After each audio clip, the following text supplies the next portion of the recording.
रहे हैं खबर 24 फास्ट न्यूज। इस समय हमारी उपस्थिति चौराहा में जीवन शक्ति चैरिटेबल के संस्थापक और पूर्व ब्लॉक प्रमुख हडिया विधानसभा के भावी प्रत्याशी के रूप में देखे जा रहे हैं। लगातार जिस प्रकार से मूलभूत आवश्यकताओं में जनता के बीच में जो समस्याएं, सर हर समस्या में साथ भी देते हैं। और आज पूरे भारत में राष्ट्रीय यानी विश्व साइकिल दिवस के रूप में देखा जा रहा है। जो पीडीए का चुनाव चिन्ह साइकिल, जो विश्व साइकिल दिवस है, इसको लेकर सर क्या कहना चाहेंगे? सबसे पहले तो आपको नमस्कार, आपके चैनल को धन्यवाद। आज सबसे पहले आज विश्व साइकिल दिवस है। विश्व साइकिल दिवस के मौके पर अपने देशवासियों को, प्रदेशवासियों को, विशेषकर हरिया की जनता को, श्रेष्ठजनों को, युवा साथियों को, जो प्रबुद्धजन हैं, सभी नेताओं को, सभी बंधुओं को विश्व साइकिल दिवस की शुभकामना देता हूँ।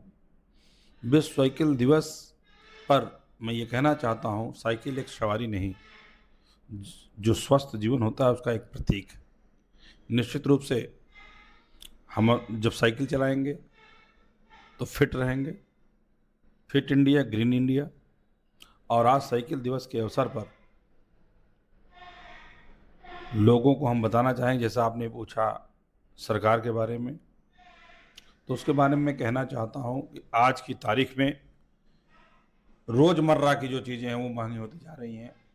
बिजली कटौती की समस्या देख लीजिए, सिलेंडर की समस्या देख लीजिए, महंगाई चरम पर है, लोग परेशान हैं, किसान परेशान हैं, नौजवान परेशान हैं, व्यापारी वर्ग परेशान है। आज देश में बेरोजगारी चरम पर है। अभी सुनने में आ रहा है कि 10% बिजली पर सरचार्ज भी लगा रहे हैं। बिजली कटौती धुआंधार हो रही है। जो मूलभूत सुविधाएं हैं जनता की, शिक्षा, सड़क, स्वास्थ्य, ये सब चरमरा गई है। इन लोगों ने देश की अर्थव्यवस्था को तहस नहस कर दिया है। और निश्चित रूप से जो अभी आपने पूछा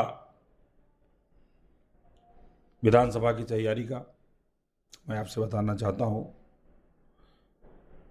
अगर राष्ट्रीय अध्यक्ष जी का और यहाँ की हंडिया की जनता का दिशा निर्देश हुआ, माननीय प्रदेश अध्यक्ष जी का दिशा निर्देश हुआ, तो निश्चित इससे मन में एक आकांक्षा है कि हंडिया के लोगों की सेवा की जाए। सेवा तो वैसे भी हम लोग कर रहे हैं, लेकिन एक सेवा होती है किसी भी सदन में बैठकर सेवा किया जाए। हम लोगों ने राजनीतिक जो हमारा जीवन रहा है लगभग 25 साल का, 25-26 साल हो गए।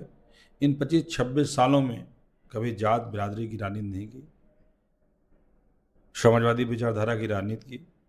हर वर्ग को, चाहे अगड़ा हो, पिछड़ा हो, दलित हो, अल्पसंख्यक हो, जो समाज का अंतिम व्यक्ति है उसको भी साथ लेकर चलने की कोशिश किया है। सभी के दुख सुख में हमेशा शामिल रहा हूँ। जो हमसे हो सका है लोगों की मदद भी करता हूँ और आगे भी करने के लिए संकल्पित हूँ। क्योंकि स्वास्थ्य से मेरा निजी संबंध है, मैं एक पेशे से डॉक्टर हूँ, तो हॉस्पिटल के माध्यम से भी, अपने कॉलेज के भी माध्यम से भी लोगों की सेवा करता रहता हूँ। लेकिन आज की जो सरकारें हैं लोगों को शिक्षा से दूर करना चाहती हैं। शिक्षा इतनी महंगी कर दी है कि जो मिडिल क्लास है, लोअर क्लास का तबका है, जो एकदम गरीब तबका है, वो अपने बच्चों को शिक्षित नहीं कर पाएगा। डिग्री डिप्लोमा हो उसमें भी इतनी फीस महंगी हो गई है, कोई नहीं करा पाएगा। तो मेरा अपना मानना है कि अगर आप किसी भी संस्थान में, चाहे सड़क हो, बिजली हो, पानी हो, अगर उस पर आप कहते हैं मैं निःशुल्क व्यवस्था करूँगा, तो ये भी घोषणा हो सकती है कि मैं जो गरीब तबका है, जिनकी आय 30,000 से कम है, 40,000 से कम है, उनको भी, उनके बच्चों को भी निःशुल्क शिक्षा दी जा सकती है। तब जो बाबा साहब भीमराव अम्बेडकर ने सपना देखा था, सामाजिक समानता, सामाजिक अधिकार, समानता में लोग जिएं, लोगों को समान शिक्षा मिले, तो वो पूरा किया जा सकता है। आज़ाद देश के बाद लगभग हमारा देश 75-76 साल हो गया आज़ाद हुए, 76 2026 चल रहा है 1950 को संपूर्ण स्वतंत्रता मिली थी, 76वां साल चल रहा है। लेकिन आज 76वें साल में भी देश की अर्थव्यवस्था चौपट हो गई इस समय प्रेजेंट टाइम। सर, मंत्री जी डीजल और पेट्रोल की महंगाई को देखते हुए लोगों को अपील किए कि लगातार कम संसाधन का उपयोग करें। तो ऐसे आज साइकिल दिवस है, इसको लेकर लोगों से क्या देखने को मिल रहा है कि बिना साइकिल का सवारी करना संसाधनों का क्या महत्वपूर्ण माना जाता है? निश्चित रूप से मतलब हमारे नेता क्या चाहते हैं? हमारे नेता ये चाहते हैं ना, हम तो पहले भी हमारा साइकिल हो, बैलगाड़ी हो, ऊँट हो, हमारा हर ये साधन पहले यही होता था।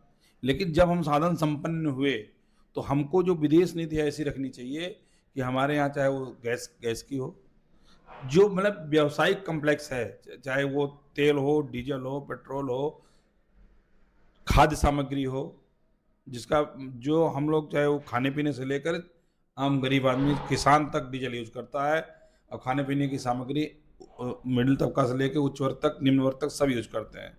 तो हमारी जो व्यावसायिक नीति है और या विदेशी नीति हो, चाहे प्रदेश की आयात-निर्यात की नीति हो, सब ऐसे रखना चाहिए किसी किस्म का परछाई ना हो। लेकिन विदेश नीति ऐसी स्थिति खराब हुई है कि अमेरिका के कहने से हम लोग डीज़ल, पेट्रोल ले रहे हैं और यहीं ईरान से नहीं ले पा रहे हैं। कूटनीति, विदेश नीति निश्चित रूप से फेल हुई है और आज देश जो है एक इमरजेंसी में झोंका जा रहा है।